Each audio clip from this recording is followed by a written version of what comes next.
Tu t'es déjà retrouvé à ruminer une situation à venir, à imaginer le pire, au point d'en perdre le sommeil. L'anxiété, on connaît tous. Mais savais-tu que des philosophes vieux de 2000 ans avaient déjà trouvé des clés pour la comprendre et la gérer? Aujourd'hui, on va explorer comment le stoïcisme, cette philosophie antique, rejoint la psychologie moderne pour nous aider à apprivoiser nos peurs.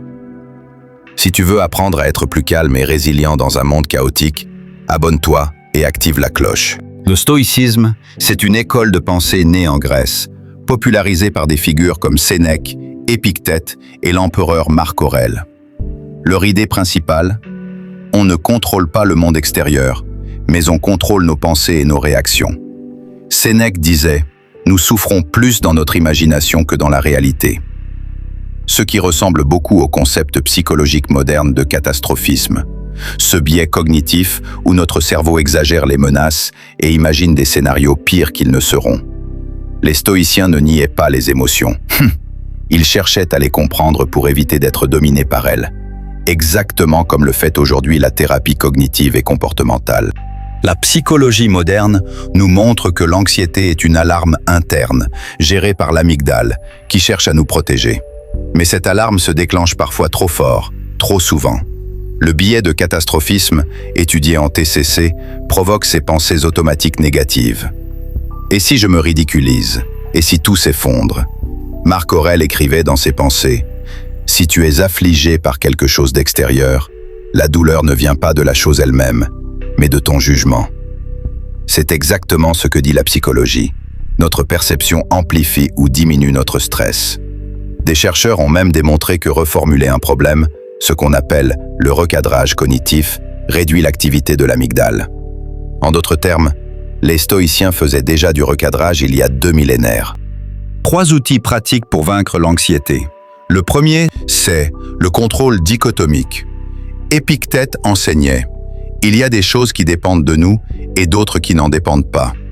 Aujourd'hui, la psychologie appelle cela la locus de contrôle. Savoir ce qu'on peut influencer et lâcher prise sur le reste. Exemple, tu as un entretien demain. Tu ne contrôles pas l'humeur du recruteur, mais tu contrôles ta préparation et ton sommeil. Concentre-toi là-dessus. Parlons maintenant de la deuxième outil, l'exposition graduée et la visualisation stoïcienne.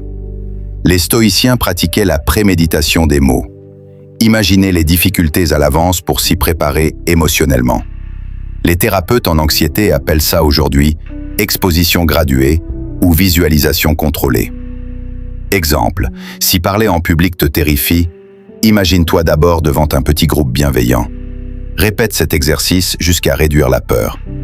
Et le troisième, dernier outil est le journal stoïcien et la pleine conscience moderne. Marc Aurèle écrivait chaque soir pour clarifier ses pensées. Aujourd'hui, les psychologues recommandent le journaling ou la pleine conscience pour identifier les pensées automatiques. Conseil pratique. Note 3 inquiétudes du jour, puis écris en face « Est-ce que c'est sous mon contrôle ?» Tu verras, la moitié disparaît déjà.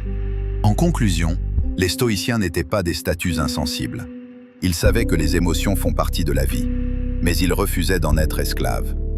Aujourd'hui, la psychologie moderne confirme que ce qu'ils enseignaient fonctionne. Recadrer ses pensées, se préparer mentalement, écrire pour clarifier. La prochaine fois que l'anxiété t'envahit, souviens-toi, ce n'est pas la situation en elle-même qui t'écrase, mais la façon dont tu l'aperçois. Dis-moi en commentaire, quelle technique t'attire le plus? Et si cette vidéo t'a aidé, abonne-toi, appuie sur j'aime et partage-la. Tu pourrais apaiser l'esprit de quelqu'un d'autre. C'était JS Royal.